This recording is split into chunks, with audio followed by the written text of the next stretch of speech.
ha guiado tu camino y a tu lado siempre está.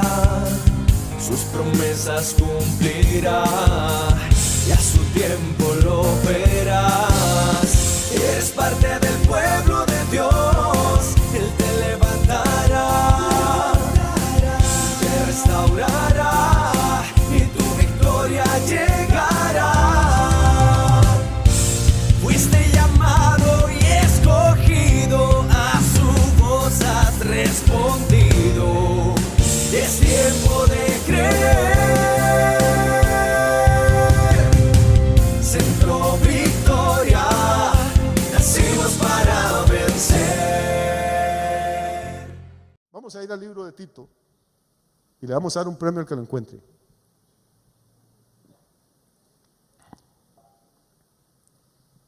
El libro de Tito es una carta de las 3 cartas pastorales que existen en la Biblia. La tercera es el libro de Tito. Las 2 anteriores son primera carta de Pablo a Timoteo, segunda carta de Pablo a Timoteo y luego viene Tito. Tito era un discípulo de Pablo, un gentil, él no era judío, un hombre que Pablo ganó para Cristo y que lo discipuló, lo entrenó para que sirviera en el ministerio.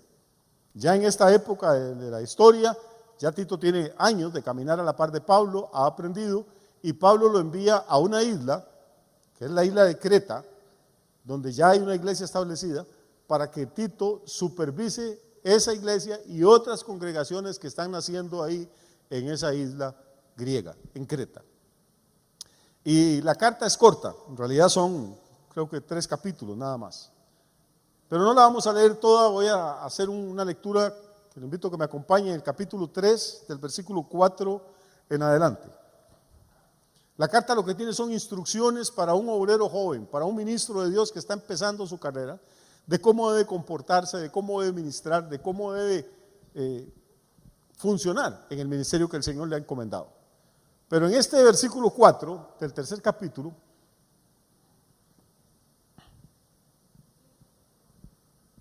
no, está en 2 Timoteo, es Tito.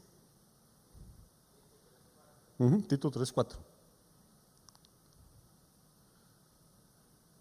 Es Tito. Dice, cuando se manifestó ¿qué? Pero cuando se manifestó la bondad de Dios nuestro Salvador y su amor para con los hombres, nos salvó, no por obras de justicia que nosotros hubiéramos hecho, sino por su misericordia, por el lavamiento de la regeneración y por la renovación en el Espíritu Santo, el cual derramó en nosotros abundantemente por Jesucristo nuestro Salvador, para que justificados por su gracia viniésemos a ser herederos conforme a la esperanza de la vida eterna. Palabra fiel es esta. Y en estas cosas quiero que insistas con firmeza, para que los que creen en Dios procuren ocuparse en buenas obras. Estas cosas son buenas y útiles a los hombres. Vamos a leer hasta ahí. Parece sencillo, no es tan sencillo. Es un texto del que casi nadie predica de Tito. Pero en estos versículos que tenemos aquí, vamos a aprender algunas cositas hoy y luego vamos a pasar a uno de los evangelios y vamos a tratar de redondear esto. Vamos a ir al versículo 4 nuevamente y vamos a empezar a releer. Versículo 4 dice Pablo, o escribe Pablo, dice que cuando la bondad de Dios se manifestó y se manifestó también su amor para con los hombres, ocurrió algo. ¿Qué es lo que ocurre cuando el amor y la bondad de Dios se manifiestan? Según el versículo 5. ¿Qué hace Dios para mostrarnos su amor y su bondad? ¿Nos qué? Dice, nos salvó. Vamos a ir despacio. Entonces, la prueba más grande de la bondad de Dios y de su amor para con nosotros es que Él, ¿qué hizo? Nos salvó. Note el tiempo verbal. No dice, o no escribe Pablo, que Dios nos va a salvar. No dice en futuro, no dice que nos está salvando en presente. Dice que esto es algo que ya aconteció, está en pretérito, está en pasado. Dios nos salvó. Esta es la primera cosa que hay que pararse a ver, Porque amigo, déjeme decirle que el 99% por lo menos de la gente en este planeta no puede decir esas palabras o no se atreve. Nos conocemos muy bien a nosotros mismos, conocemos nuestros pecados, nuestras debilidades, nuestros errores, nuestras deficiencias, nuestras carencias, y cuando abrimos la boca para decir soy salvo, siempre escuchamos como una vocecita por ahí, pues, ¿cómo? Pues, si usted es salvo, cualquiera se puede salvar. Si hay algo que nos cuesta creer, es que somos salvos. Y por eso hay tantísimo creyente que vive en un sub y baja emocional. Un día se siente salvo, el otro día se siente pecador y ya no cree que es salvo. El día siguiente, la salvación no depende de cómo usted se sienta. La salvación es algo que Dios hace, no que usted hace. Dios nos salvó, no nos ayudó a salvarnos. No fue que estábamos luchando, haciendo ganas y Dios dijo, bueno, solito no puede, yo le doy un empujoncito. No, no, es la obra de Él. Él nos salvó. Ahora, ¿cómo no nos salvó? Esto es importante. Porque toda la gente, que yo entienda, toda la gente quiere ser salva. No importa cuál religión tenga o que no tenga ninguna religión. Si hay cielo y hay infierno, pues cualquier persona sana o en su sano juicio, pues quiere ir al cielo. Quiere pasar la eternidad con el Señor. Y entonces cada uno pues busca su manera. Por eso hay tantísimas religiones, tantísimas doctrinas, tantísimos grupos buscando un camino para alcanzar esa salvación. Pero aquí lo primero que Pablo nos explica es cuál es la forma en la que no podemos salvarnos. ¿Cuál es la forma que Dios no usa para salvarnos? Dios nos salvó, no por obras de justicia que nosotros hubiéramos hecho, sino por su misericordia. Vamos a ver, hermano, pare, respire, por favor, póngame atención, no deje que el enemigo lo distraiga. Esto es importante. Si el mundo entero solamente leyera este versículo y lo conociera, Dios nos salvó, no nos está salvando, no nos va a salvar, es un hecho consumado, es un decreto legal, somos salvos. Pero no somos salvos por obras de justicia que nosotros hubiéramos hecho. Y esta es la diferencia entre el Evangelio y todas las religiones del mundo. Todas las religiones, no importa cuál sea, no importa si es católico, si es testigo de Jehová, si es mormón, no importa si es budista, musulmán, lo que sea, todas las religiones le dicen a usted una lista de cosas que usted tiene que hacer para que pueda agradar al Señor, para que pueda alcanzar la salvación. No importa el rótulo que tengan, no importa la forma que canten o que adoren o que recen. Todas las religiones se basan en que tenemos que hacer obras de justicia, buenas obras, para poder ganarnos el derecho a la salvación. Pero cuando uno llega al Evangelio, encuentra el mundo patas arriba. Encuentra que la situación no es como nos la han contado. El Evangelio es otra cosa completamente diferente. El Evangelio dice que sí, que Dios nos salvó, pero que nos salvó por su bondad, por su amor, por su misericordia y no por las obras de justicia que nosotros hubiéramos hecho. Y a la gente esto le parece imposible, le parece increíble. Por eso Pablo decía que el Evangelio que predicamos es locura para los que se pierden, pero para los que se salvan, esto es para nosotros, es poder de Dios. Es locura porque va a contravía, porque pone upside down, pone patas arriba todo lo que nos han enseñado, todo lo que enseñan los maestros de religión, de ética, de moral, de filosofía. A todos nos gusta la gente que hace buenas obras, a todos nos gusta tener buenos vecinos, nos gusta tener compañeros de trabajo que sean buenas personas. Y de pronto viene Pablo, y viene Pedro, y vienen todos los apóstoles y nos dicen, sí, es muy lindo tenerlos de compañeros, pero ninguna de esas personas se va a salvar por ser buena gente. Ninguna de esas personas se va a salvar por las obras de justicia que haga. Sino que para ser salvos, y esta es la parte dura, tenemos que humillarnos y reconocer que nada de lo que nosotros hagamos tiene ningún poder para salvarnos. Y que somos 100% total y absolutamente dependientes del amor, de la bondad y de la misericordia de Dios. Eso es terrible. Es terrible. Para el ego nuestro, para el orgullo, Yo puedo, yo sé, mamá me enseñó, yo tengo mi religión. Usted les predica esto y la gente no quiere, les dice que la salvación es regalada.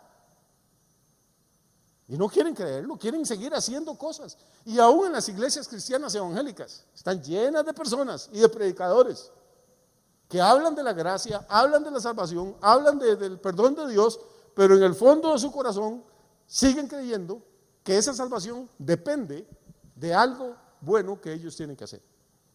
Vamos a ir al versículo siguiente, que es el 6. Dice, el cual, o sea, el Espíritu Santo que Dios derramó en nosotros abundantemente por Jesucristo nuestro Salvador. Vamos a correr al 7 y ahorita le digo por qué. Dice, para que justificados por su ¿qué? Entonces somos justificados ¿cómo? No por obras de justicia, sino por su gracia. Gracia es de la palabra gratis, gratuito. Esa palabra que tanto le gusta a la gente en las tiendas, en los almacenes. Anuncie que usted tiene una carne asada en su casa y que es gratis, no le caben los vecinos. Anuncie que hay un partido de fútbol, aunque sea el equipo más malo, y que la entrada al estadio es gratis, se llena. Anuncie que la salvación es gratis y la gente da la espalda y dice, este tipo está loco. Nos salvó no por obras de justicia que nosotros hubiéramos hecho, sino que fuimos justificados, dice el versículo 7, por su gracia, para que viniéramos a ser herederos conforme a la esperanza de la vida eterna. Vamos a pasar al versículo 8 para ir cerrando y entrarle al tema que nos interesa hoy. Palabra fiel es esta, y en estas cosas quiero que insistas con firmeza, para que los que creen en Dios procuren ¿qué? ¿Perdón? Procuren ocuparse en buenas obras, pero no acabamos de decir que las obras no salvan, que no somos salvos por obras de justicia que nosotros hayamos hecho. Acabamos de leerlo en versículos 4 y 5. Y ahora en el versículo 8 Pablo nos sale con otra cosa y nos dice, palabra fiel es esta y quiero que insistas en esa, para que los que creen en Dios procuren ocuparse precisamente en buenas obras. Tenemos dos extremos en la teología de las iglesias. Tenemos el extremo del legalismo, de la gente que cree que para salvarse tiene que cumplir con normas, requisitos, hacer buenas obras, regalarle comida a las viudas, visitar a los enfermos, predicar en la cárcel. Hacen todas estas cosas para ir tratando de agradar a Dios. Y por otro lado tenemos otro tipo de personas que se ubican en el otro lado del péndulo. Esta gente dice, no hay que hacer nada, ya somos salvos por gracia. ¿Para qué orar? ¿Para qué ir a la iglesia? ¿Para qué ofrendar? ¿Para qué hablarle de Cristo a nadie? De por sí, ya el pastor dijo que yo era salvo.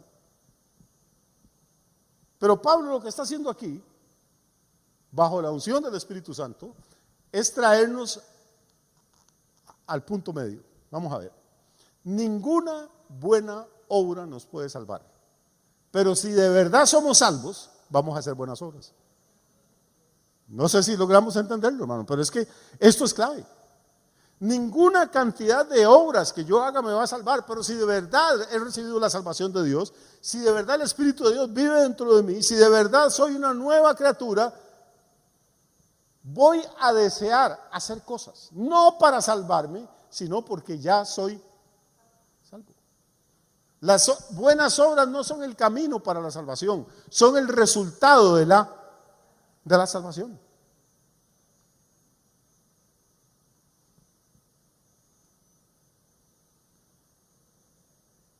¿Es esto claro?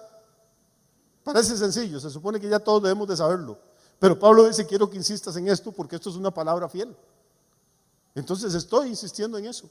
Porque de vez en cuando hay que sacudir el tapete. Y de vez en cuando hay que recordarle a la gente, número uno, que ninguna buena obra que usted haga lo va a salvar. Pero número dos, que si usted ya es salvo, debería estar ocupado en buenas obras. ¿Cuáles son las buenas obras en las que usted está ocupado? Bueno, yo trabajo, sí, los ateos también trabajan. Estudio, sí, también, los que no conocen al Señor estudian. Esto es lo que Pablo está diciendo. Si ya somos salvos, deberíamos de estar produciendo algún fruto para Dios. Deberíamos estar preocupados y preocupadas y preocupades. Ya pasó esa majadería, ¿verdad? Gracias a Dios. Era flor de un día.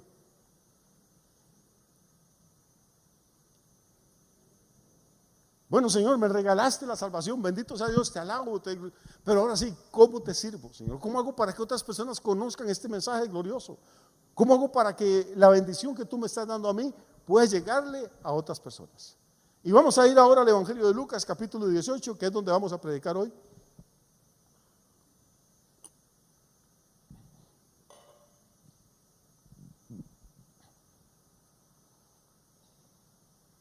Es un capítulo muy interesante, tiene mucha enseñanza, Lucas 18, pero nos vamos a enfocar en una parábola que contó ahí el Señor. A mí me encantan las parábolas, no sé a usted. Son unas historias espectaculares que Jesús se inventaba. Digo se inventaba porque cuando se dice que es una parábola se supone que no es un hecho histórico, no es algo que ocurre realmente, sino que es una creación literaria. Y Jesús era un maestro espectacular en esto. En el versículo 9 de Lucas 18, dice: a unos que confiaban en sí mismos como justos y menospreciaban a los otros, dijo también esta parábola. Vamos a ver cuál es la parábola. 2 hombres subieron al templo a orar. Uno era fariseo y el otro publicano. El fariseo, puesto en pie, oraba consigo mismo de esta manera: Dios, te doy gracias porque no soy como los otros hombres, ladrones, injustos, adúlteros, ni aún como este publicano. Ayuno 2 veces a la semana, doy diezmos de todo lo que gano. Mas el publicano, estando lejos, no quería ni aún alzar los ojos al cielo, sino que se golpeaba el pecho diciendo: Dios, sé propicio a mí, pecador. ¿Y cómo termina la parábola? ¿Perdón? Os digo que ¿quién es este? El publicano. Os digo que descendió a su casa justificado antes que el otro, porque cualquiera que se enaltece será humillado, y el que se humilla será enaltecido. Vamos a ir resumiendo, hermanos. El Evangelio es el mensaje que lleva a la contraria a todos los demás mensajes que existen en este universo. Todas las religiones, sin excepción, le dicen a usted que usted tiene que ser una buena persona para poder ir al cielo. Que tiene que ser una buena persona para poder ser salvo. El Evangelio le dice que de nada le sirve ser una buena persona con respecto a la salvación. Si usted es una buena persona, es probable que no vaya a la cárcel, es probable que tenga muchos amigos, es probable que la gente lo respete, pero no va a entrar al cielo por ser buena persona. El Evangelio es lo más antilógico que usted se puede imaginar. Oiga esta historia, dice Jesús. Volvemos ahora sí a versículo por versículo, al inicio de esa parábola. ¿A quién le cuenta Jesús esta historia?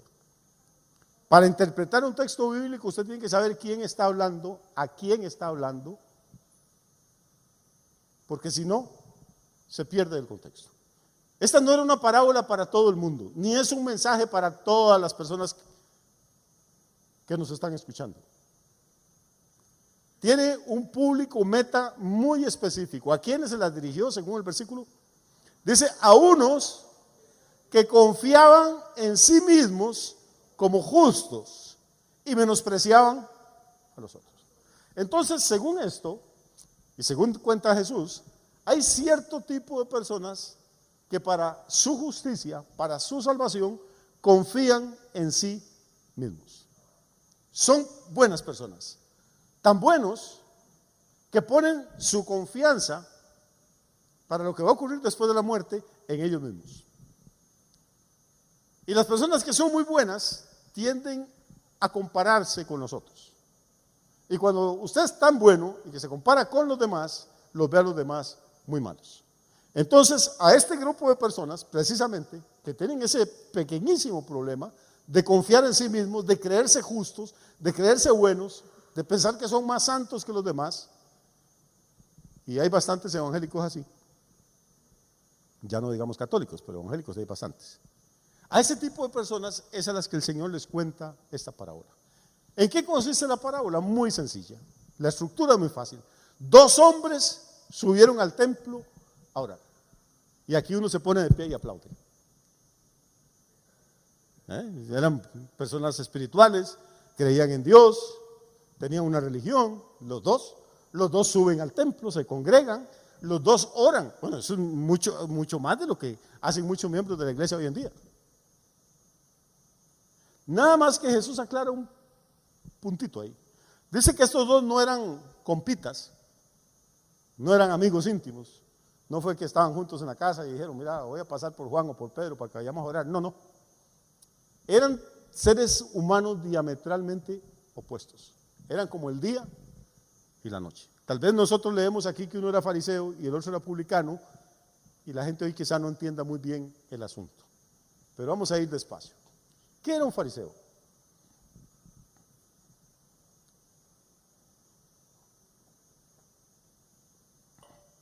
En la época del Señor había en Jerusalén y en Israel varios grupos religiosos. Los saduceos, los esenios, los fariseos, había varios. Los saduceos eran como de la clase alta, eran una minoría, estaban muy relacionados políticamente, eran casi los que manejaban los tesoros del templo. Los sacerdotes de Israel pertenecían al grupo de los saduceos.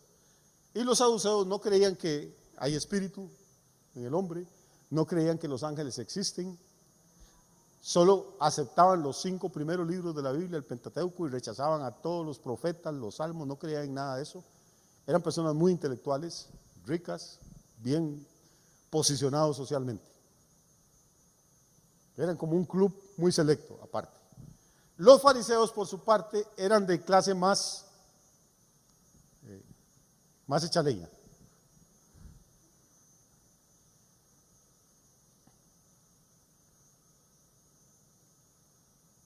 Tenían menos recursos económicos, pero eran gente muy inteligente, muy estudiosos.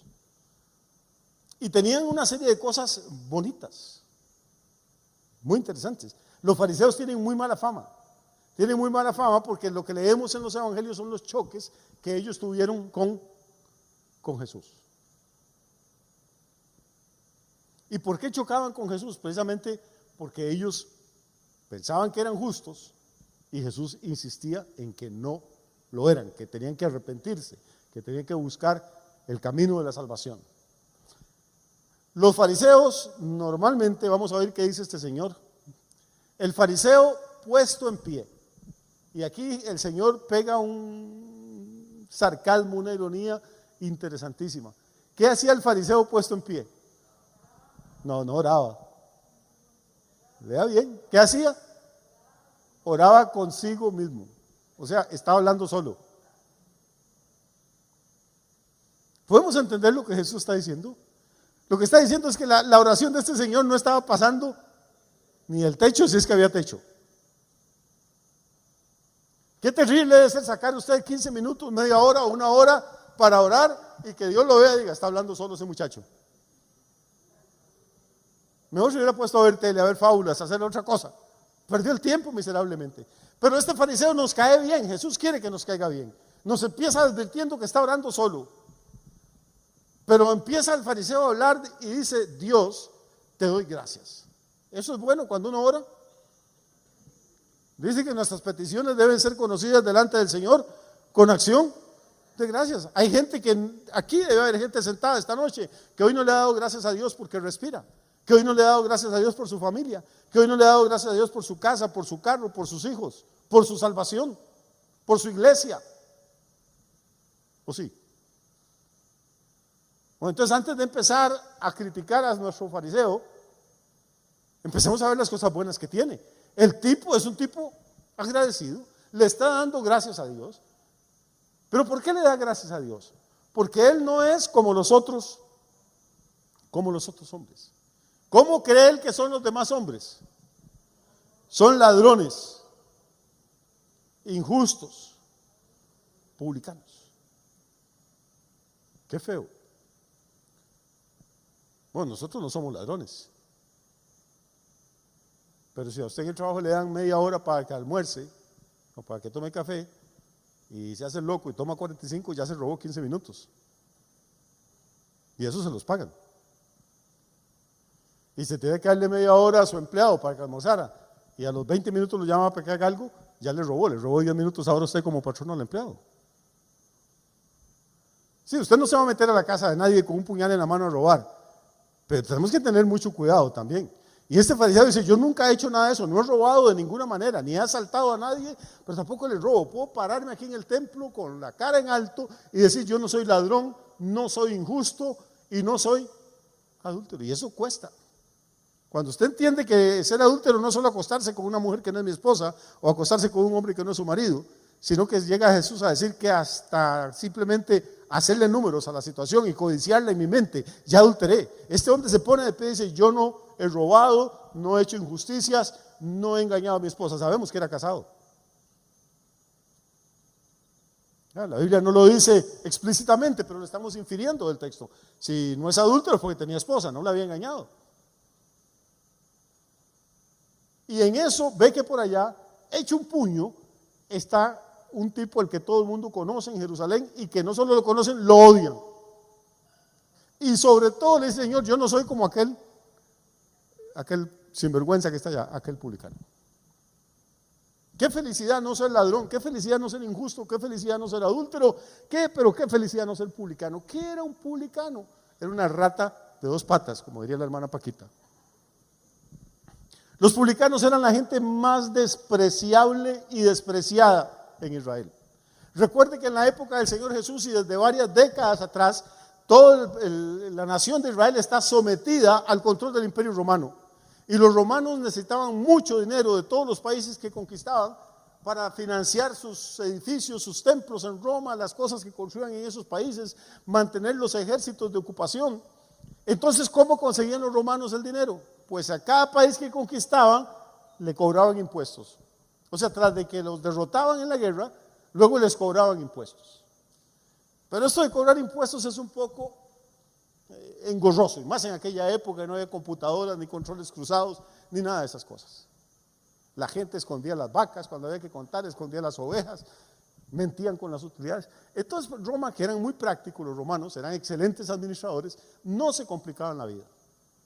Venían y conquistaban Costa Rica, dividían el país en cantones como está dividido y ponían a alguien de Pérez Celedón, alguno de nosotros, y le decía, oiga, estamos cobrando 500 millones de colones por el puesto de publicano en Pérez Celedón. Lo sacaban a subasta. El que nos dé 500 millones por año, a ese lo nombramos publicano. Y entonces ahí empezaba la puja, hasta que un generaleño lograba reunir la platica, vendía la casa, vendía esto, empeñaba lo que fuera, hipotecaba, conseguía los 500 millones y se los entregaba de una a Roma. Roma le ponía un cheque ahí a la Pérez Celedón, ya Pérez Celedón pagó los impuestos de 2024. Pero ahora venía la parte interesante. Este señor que le había dado 500 millones por el puesto de publicano, no quería perder los 500 millones, quería ganar dinero. ¿Qué hacía Roma entonces? Le decía, ahora sí, cóbrele usted a la gente lo que usted pueda. ¿Cuál era mi negocio si era publicano? Pasar todo el año contando las vacas y las ovejas ajenas, tocando puertas, buscando viejos que se escondían para recoger 300 o 400 millones. No. Para recoger los 500 que yo le había entregado de una a Roma al contado. No. Mi negocio era recoger 1.000 o 1.500 millones. ¿Cómo hacía eso?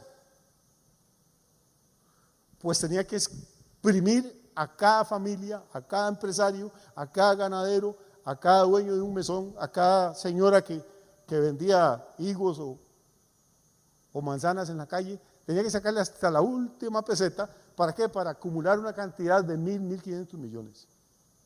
Una persona que tuviera 5, 6 u 8 años de ser publicano estaba forrado en dinero. Pero era el personaje más odiado de toda la ciudad. ¿Entendemos ahora por qué? No. Al publicano no le importaba si la señora era viuda y si tenía un hijo agonizando. Eso no era problema de él. Lo que él necesita es que me pague el impuesto, porque si no, traigo las tropas romanas, lo meten a usted a la cárcel y no hay nadie que cuide al muchacho que está enfermo. Ve a ver qué me da, déme la cama, déme una lámpara, si tiene aceite ahí, déme comer, pero yo necesito llevarme algo de cada casa, de cada familia, de cada calle, de cada barrio de la ciudad. Y aparte de eso, pues estaban en una estrecha relación con paganos, con idólatras, con los romanos.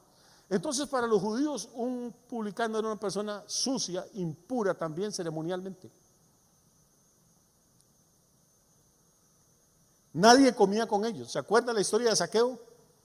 Que Jesús entra a comer a la casa de Zaqueo y causa un escándalo en la ciudad de Jericó, porque Zaqueo era el publicano de Jericó. Causa un escándalo. La gente dice: ¿qué clase de hombre de Dios es este si está almorzando con ese desgraciado publicano?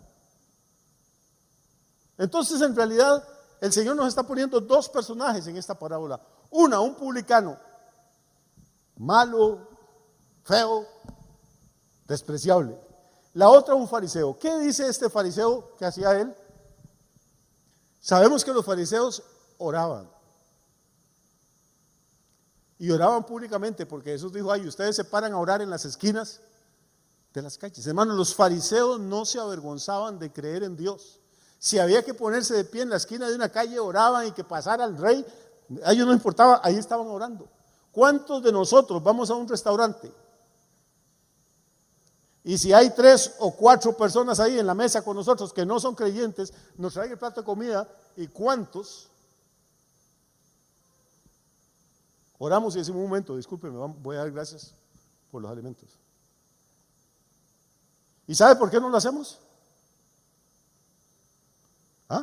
Diga la palabra. Por vergüenza. ¿Vergüenza de qué? Le da vergüenza que los impíos, a los que no les da vergüenza hablar de sus borracheras, de sus amantes, de sus sinvergüenzadas, no les da vergüenza. Y a usted, que es un hijo o una hija de Dios, le da vergüenza que esos impíos sepan que usted cree en su Padre y que está agradecido con Él porque le suplió los alimentos. Y todavía nos atrevemos a criticar a los fariseos.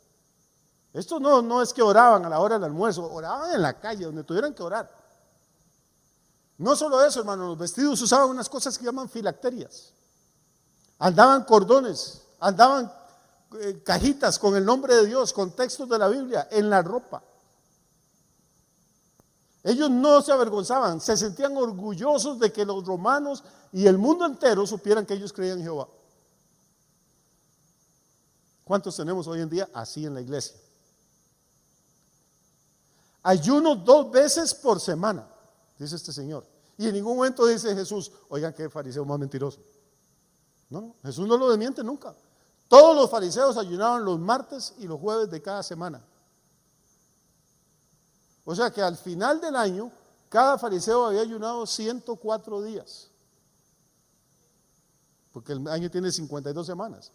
Y si usted ayuna 2 veces por semana, 52 por 2 son 104. Es casi la tercera parte del año lo pasaban en ayuno.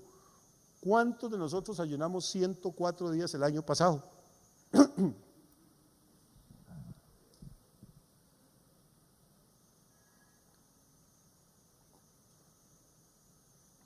Las iglesias evangélicas usan la palabra fariseo como un insulto. ¿Ha notado? Para decirle hipócrita a alguien: fariseo. Y ya con eso ellos creen que es una gran cosa. Hermano, fariseo es un piropo. Uy, tuviéramos las iglesias nuestras llenas de fariseos. Pero no solo eso, este señor dice: doy diezmos. ¿De cuánto? De lo que se me antoja, de cuando no es mucho lo que me gano. No, doy diezmos de todo lo que me gano. Y no está mintiendo, porque Jesús dijo: fariseos, ustedes diezman la menta, el eneldo y el comino. ¿Usted se imagina que este enero está en el patio de su casa, 10 matitas de culantro, coyote, y andar de 4 patas para decir 8, 9, 10, esta es la del Señor, y arrancarla? Pensar que las gallinas suyas, usted se levanta en la mañana y dice: uy, hay 22 huevos, 2.2 huevos son para el Señor, y aparta 2 y quiebra el otro.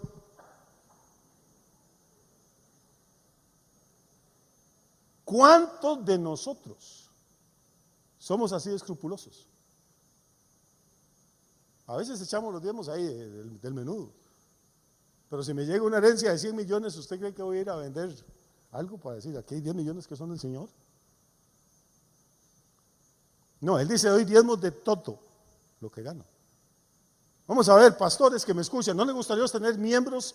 ¿A ustedes no les gustaría tener miembros así? Que no se avergüencen del Señor, que oren donde tengan que orar, que proclamen su fe en Dios, que lleven hasta en la ropa, hasta en sus vestiduras, los textos de la Biblia,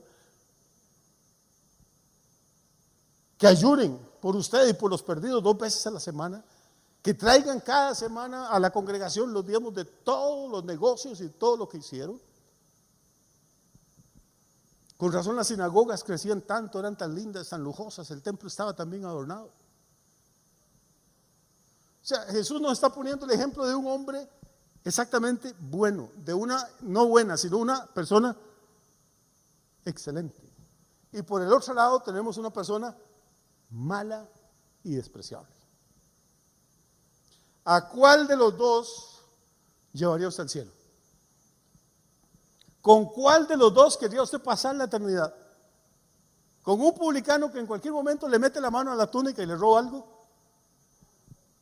¿O con un tipo que no roba, no adultera, no hace injusticia, ora, ayuna, diezma? Honestamente, hermanos, olvídese de lo que le dije de Tito. Honestamente, seamos sinceros. ¿A quién le gustaría tener de vecino? ¿A quién le gustaría tener? ¿A cuál de esos dos le gustaría tener de socio en su empresa? ¿A cuál de esos dos le gustaría tener de patrono? ¿Al publicano que le va a robar en el sueldo o al fariseo que dice yo no hago ninguna injusticia? ¿A cuál querría usted como patrono? ¿A cuál querría como empleado? ¿Al publicano que si le dan un vuelto se lo deja? ¿Y sabe qué es lo terrible? Lo terrible es que la historia termina de una manera que nadie espera.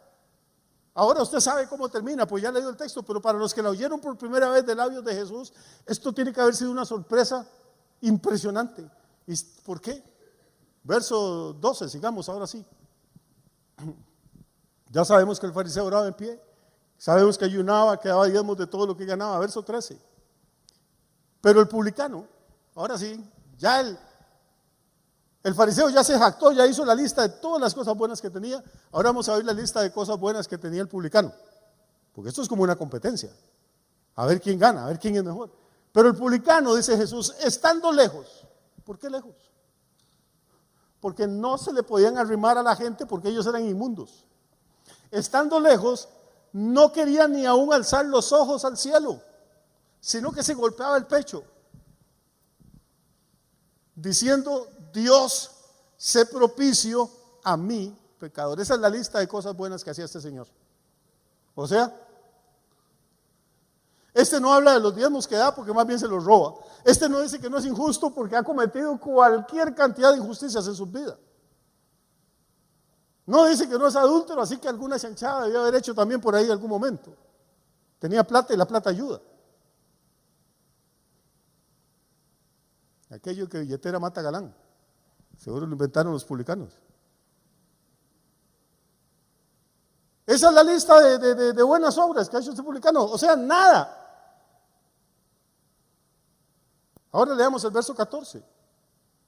Os digo, dice Jesús, que este, o sea, el publicano, descendió a su casa justificado antes que el otro.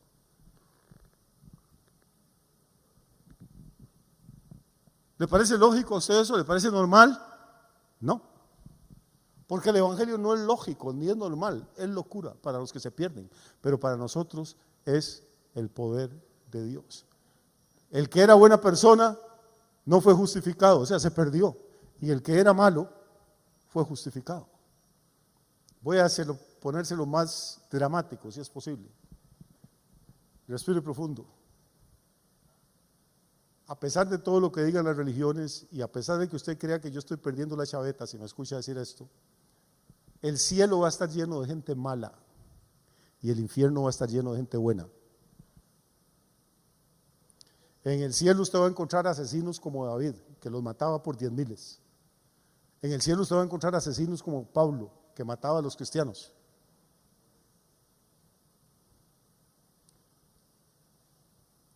En el cielo usted va a encontrar prostitutas como Rahab. En el cielo usted va a encontrar mujeres adúlteras como Betsabé, la mamá de Salomón. En el cielo va a encontrar idólatras como Salomón, que ya no sabía ni cuántos dioses adorar. Y en el infierno va a encontrar gente buenísima, como este fariseo, que oraba, que andaba la Biblia pegada, tatuada en el pecho casi, que diezmaba. Pero pastor, entonces Dios no es justo. No, hermano, es que usted no ha entendido el mensaje del evangelio. El problema de la gente buena es que terminan confiando en sí mismos. Acuérdese a quién les está contando Jesús esta historia.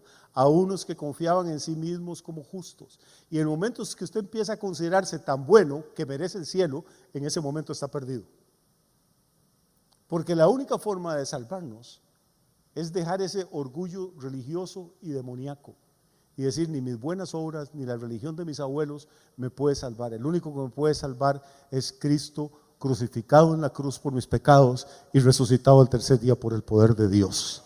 Y una vez que usted se humilla delante de Dios y acepta que usted solo no puede y que tampoco le puede ayudar a Él, sino que necesita que Él haga la obra, entonces puede decir lo que dijo Tito: nos salvó, no por obras de justicia que nosotros hubiéramos hecho, sino por su misericordia, por el lavamiento de la regeneración y por el bautismo del Espíritu Santo que Él derramó en abundancia en nuestros corazones.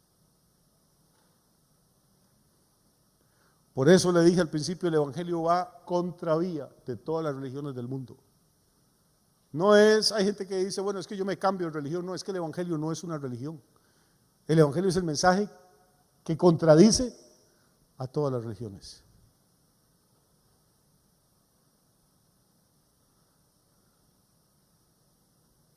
Los judíos eran buenos para hacer obras.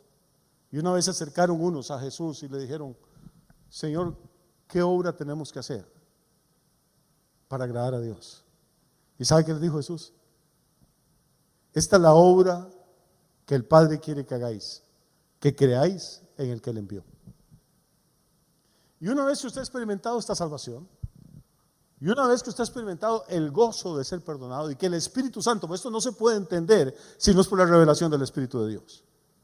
Una vez que usted ha entendido esto, entonces el gozo, la paz, la bendición que siente, le dan ganas de compartir a Cristo con todo el mundo, se le quitan las ganas de robarle la mujer al prójimo, se le quitan las ganas de hacer cosas injustas y ahora usted quiere agradar a Dios, no para salvarse, sino porque ya es salvo. Y aquí está la enorme diferencia.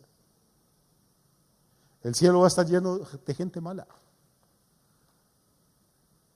Un ladrón, asaltante, violador que crucificaron a la par de Jesús, que nunca hizo nada bueno en su vida, que nunca fue al templo, que nunca oró, que nunca diezmó. Lo único que hizo fue volver la cara mientras agonizaba y decirle: acuérdate de mí cuando vengas en tu reino. ¿Y sabe qué le dijo Jesús?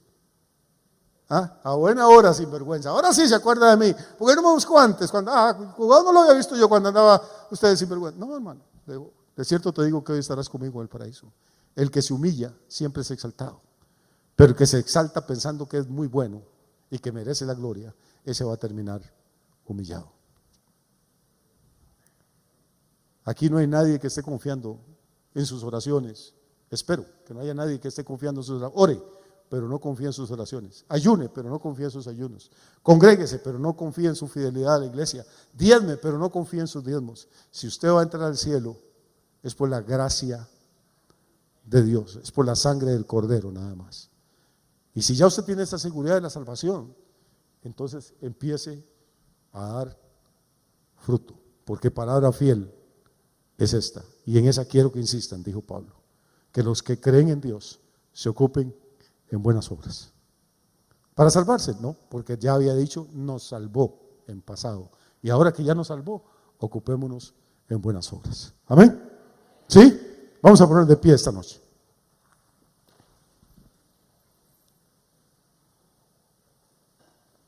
Como yo no les conozco a todos, porque son muchos, puede que haya un hombre o una mujer esta noche aquí en la casa que no tenga la seguridad de su salvación.